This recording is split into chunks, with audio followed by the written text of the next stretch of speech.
What do you want from me? I'm just blood and flesh and bones. I'm not an answer. Welcome to Mildly Entertaining at UNCW, the show where the Office of Military Affairs keeps you mildly entertained and more or less up to date on what's going on at UNCW.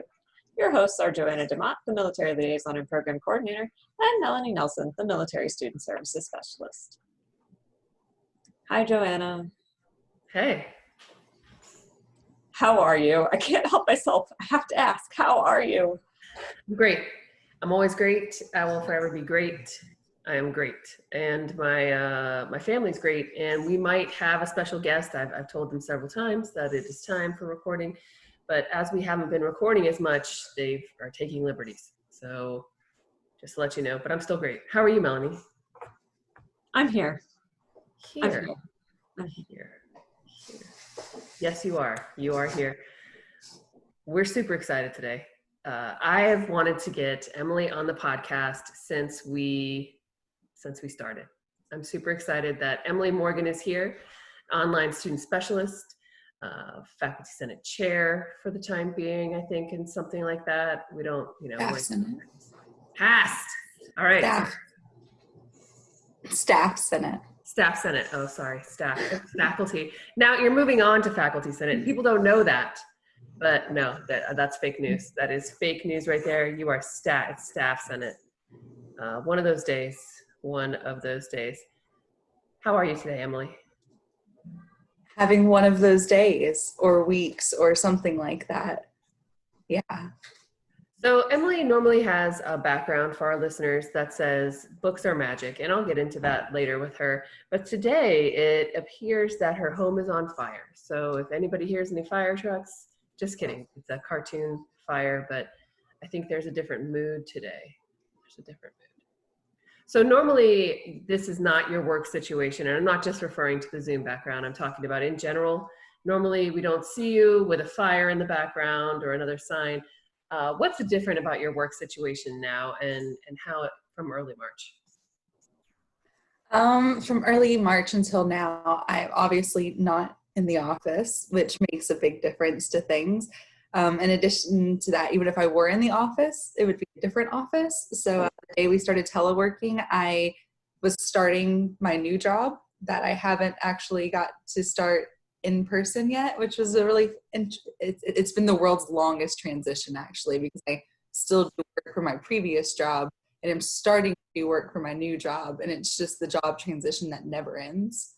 So besides like the actual what I'm doing, it looks different. I had a little small office with a window that overlooked Hoggard Lawn, which is like beautiful, like sliced in the middle, looking down Hoggard Lawn.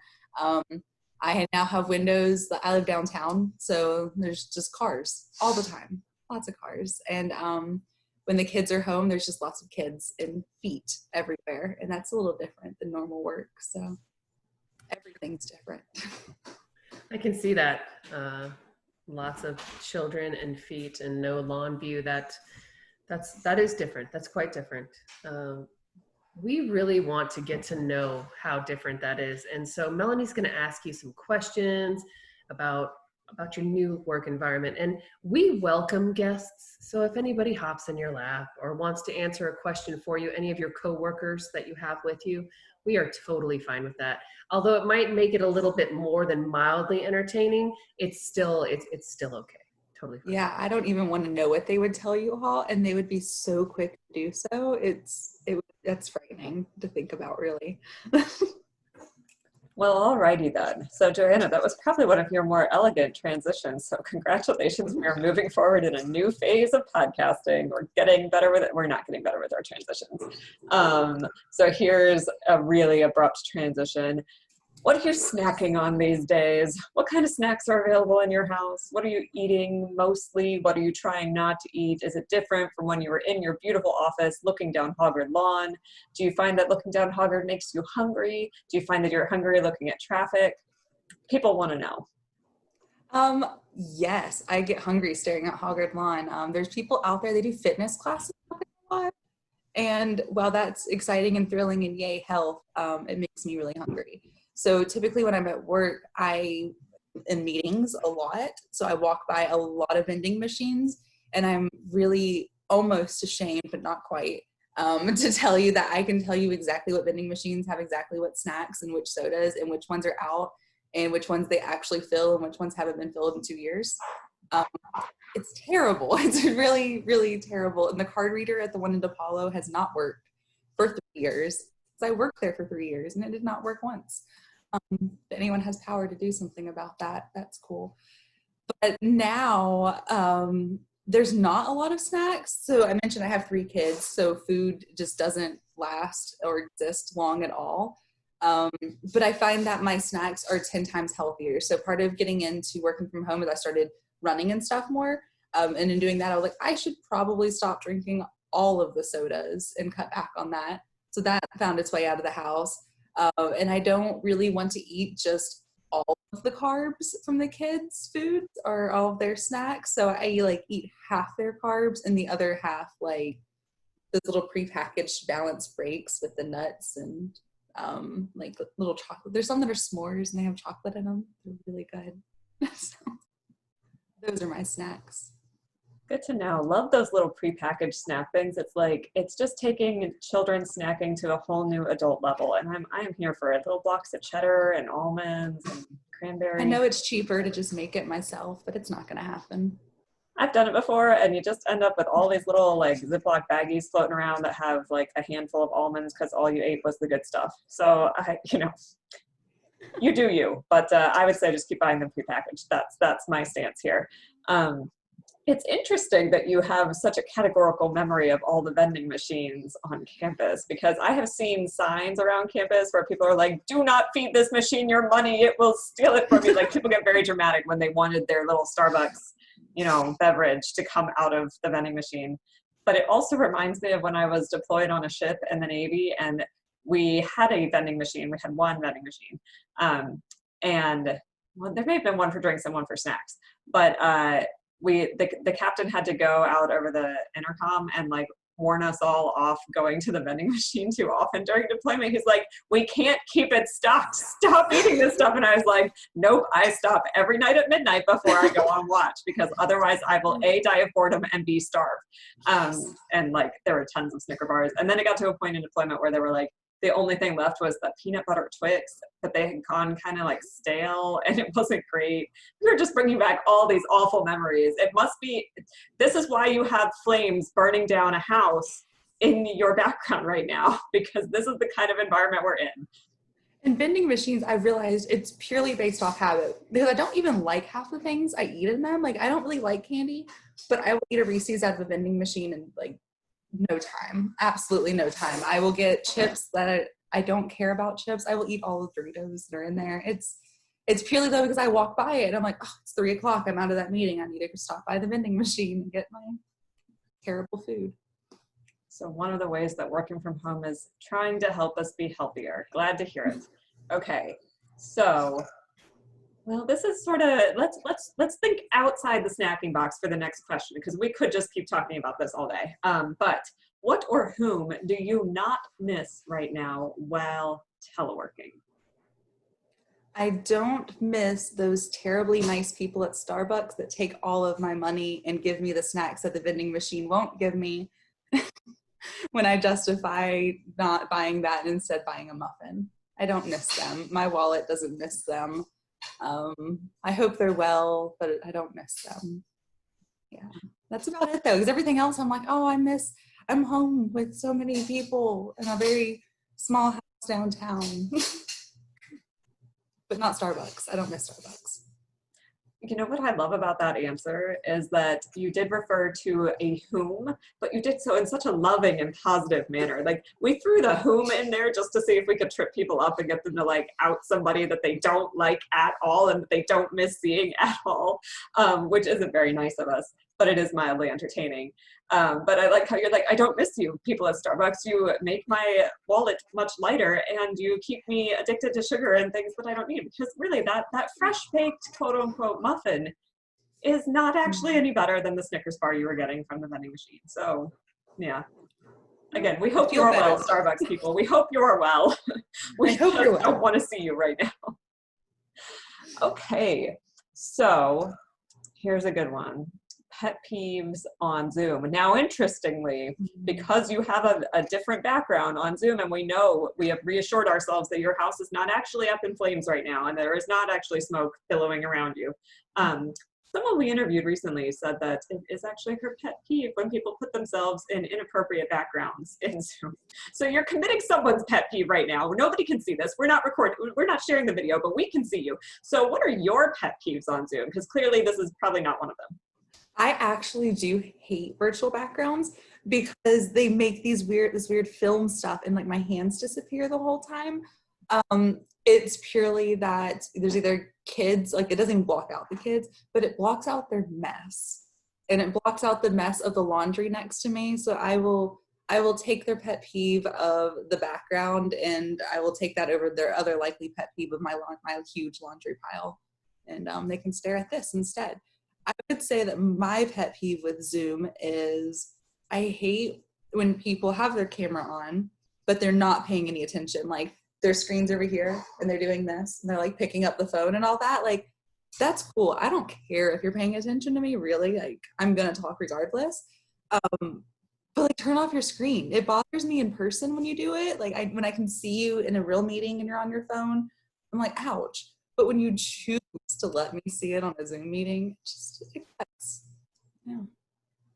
That's a really good one. Yeah, because there's something about like you walk into the conference room and you look around and everybody's getting their little pad folios out and they thump them down on the table and they open them up and they like set their keys aside and then they set their giant clinking ice water bottle thing down and then they unwrap their snack from the vending machine and then they like click on their phone and you're like, but are you turning it off? Are you putting it on silent? Can you turn the phone upside down so you don't even see the flashing screen? No, you want to be doing things on your phone. You want to be responding to emails while I'm trying to talk to you and get stuff done, because we insisted that we all had to be doing this together.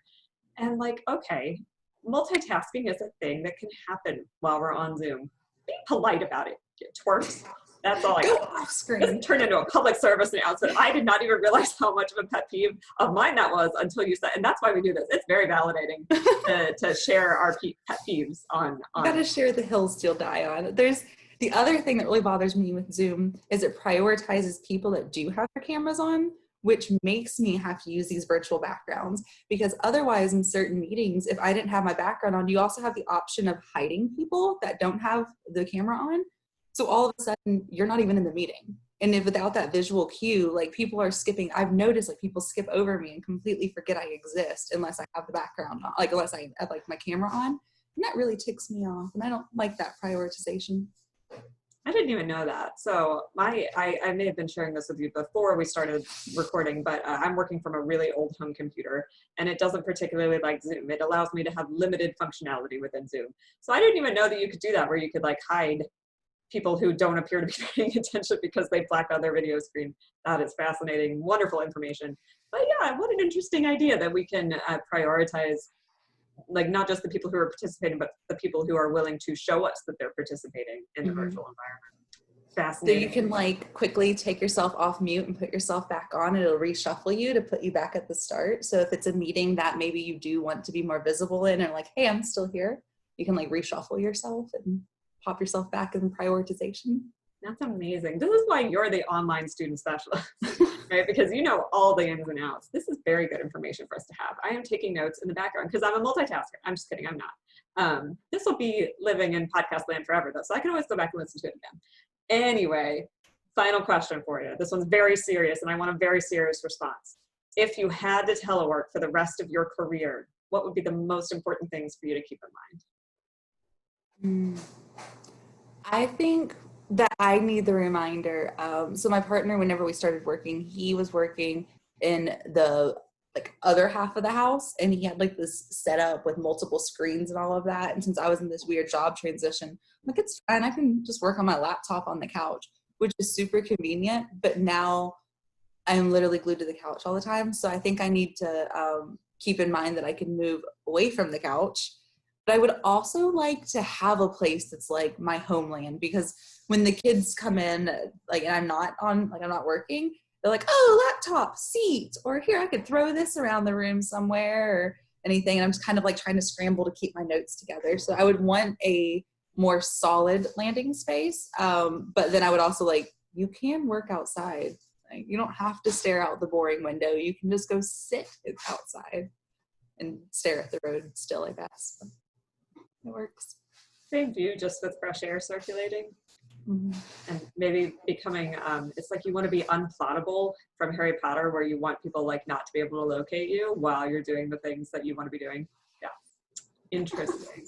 Well, I like that. And it is true too that like if one partner already had a good setup in the house, and there are a bunch of memes going around this, around about people's setups at the start of all the teleworking, where they were like, so he has 16 screens and it's all like, and he has like a bouncy ball that he bounces on while he's doing these things. And then I'm like perched on top of the washing machine doing all these things. And it's like, where am I going to work?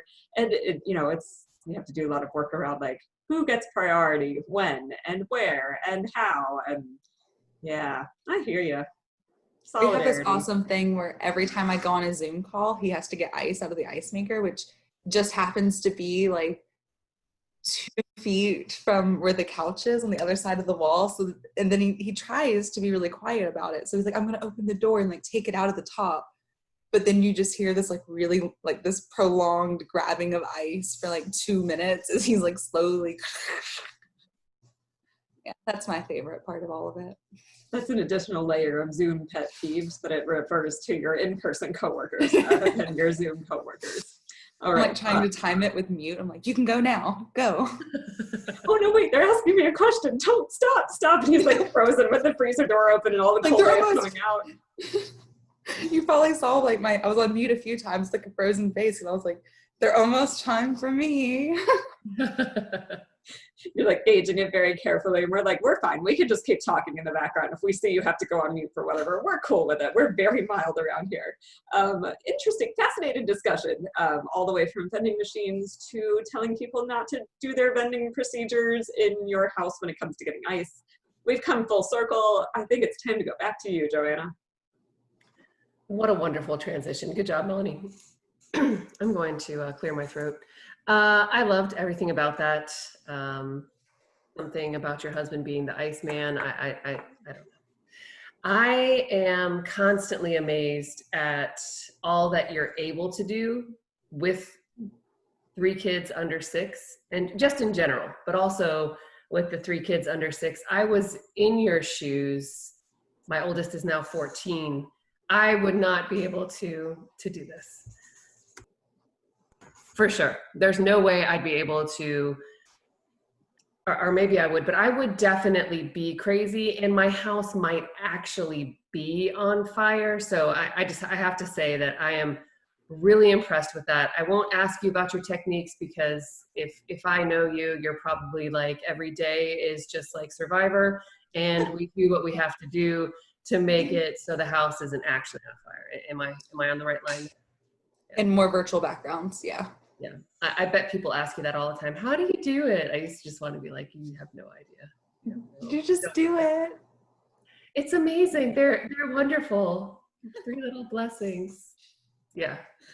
I appreciate your virtual background. You're probably one of the only people that I would say, absolutely. If you wanted to have the galaxy behind you, if you wanted to make your own background that said, my house is just a complete mess, and ignore it. You have that pass. You have the virtual background pass for sure. Is there like a badge I can put on my Zoom screen somewhere that says that? I think we do need to make mildly entertaining background approved. I think so. Yeah. Because I feel like we are kind of the experts on pet peeves now when it comes to Zoom. Maybe mild experts. You normally have one that says books are magic. And I love that. Tell me a little bit more about their magical abilities. Yeah, wow, now you get the hard questions. What a setup. No, I think that books speak for themselves, really. So something that I was on one of Molly Niece's Together at Homes recently, and that kind of came up, but when I was talking about libraries, and it's really that books have that ability to unlock something different in you that you can learn things and from people, but people can only show you what they're able to do, and people can only tell you what they know. But the really cool thing with books is that it like allows you to kind of explore that and explore other people's minds enough, but with enough space between you and them that you can fill in that in between. And I think that's kind of the area where new ideas and new stuff comes from. And I think that books are really responsible for unlocking a lot of that. Absolutely. I know with everything going on in our society right now, that's been one place I've been going to really delve into some of these issues, looking at some different books and not just reading an article, but getting in deep. Somebody who's really researched and very thoughtful, more than a 30-minute exercise for sure. I want to switch to your online students. Now I know this is a new position for you, but this is in your wheelhouse for sure. What is one piece of advice you would give to all incoming online students? Oh, see, for me, I'm one of those that's like, oh, online classes, they sound like a great idea to me, and then I actually get in them and they're a disaster. It's the finish line. So especially with the online programs that I'm in, it's so close because ours are on a 6-week cycle. So as soon as you start getting really frustrated in a class, you're already like at that part that you're on the downhill. Like you're already over the peak of it. You're almost done with it. So it's really just that like you're already, as soon as you start it, you're already almost done with that course. So just stick with it and stay there for a second. Absolutely. So persistence, just do it. Yeah. Nike's going to make you pay for that. Talk about the difference there with the length of time, 6 weeks versus, the 16 or some of the other sessions, 8. Is there anything else that's different and that pro of having it almost done and being able to complete your degree quickly is huge. Are there any other pros and cons you'd like our listeners to consider? All 3 of them, maybe 4 now? So that fast-paced course is also like a really terrifying thing as well, because that means that you're learning all of the same content. It's not reduced content. It's just like a summer course. It's all of it just really quickly. And for some people, like generally the way I think, I get bored really quickly. So by week 3 or 4, I'm already like, all right, I don't want to be an expert on this. What else can we move on to? But for other people, like they might still be wrapping their head around some of those foundational pieces and are just ready to kind of kick into gear on the subject. But the flexibility that comes with it. So I'm not somebody that actually has my degree yet, and neither is my partner. And so I'm really sensitive to non-traditional students and the different needs that they have, especially that of like whenever you're already working in a professional field and then you add on possibly having caregiving such as children, that's just a whole different arena. And at our campus specifically, I can't speak for all higher ed, most of our in-person classes are Monday through Thursday. We don't even have that many Friday classes, much less our nighttime classes or any weekend classes. So that online piece is kind of the savior for all of the other. And I kind of hate that, but I'm really glad that it is an opportunity to make things a little more accessible. I love it. And our military affiliated population is mostly non-traditional students. So I appreciate other people at the university who can really understand that. And from your piece as a non-traditional learner as well, that's really great. What other things are you working on? I know the Staff Senate is pretty amazing. I was just recently introduced to that. My office is in Jacksonville, so I don't often get down to and able to participate in those things. So what a wonderful way to do that via Zoom. And for anybody listening, I hope that continues to be an offering for us. What is one thing that you've accomplished that you're really proud of in your tenure? Oh, that's hard. It's especially hard right now because like my background suggests things are up in flames. The status of the university is we're in an interesting spot right now. So it's really easy for me to feel like that everything I've done hasn't really done anything. So I've been focusing on that lately because tomorrow is my last meeting. So I'm like, oh no, sad, as leading it for the whole thing. And I have a few meetings throughout the end of the month and then I'm done. But I would say that there have been connections. There have been people on campus that just really haven't been able to feel connected to that organization for just a different variety of reasons. And some of it's that embedded in some historical things, personnel things at the university, and just maybe access because they're at a different area. I do feel that I've been able to bridge a lot of that, or I've been able to bring more people into the conversation. And I'd also say that something I'm proud of is that I have shifted some of those conversations to something more than a conversation. It's hard. I feel really shady. I'm like, I can't speak too much on this because it's in the works right now.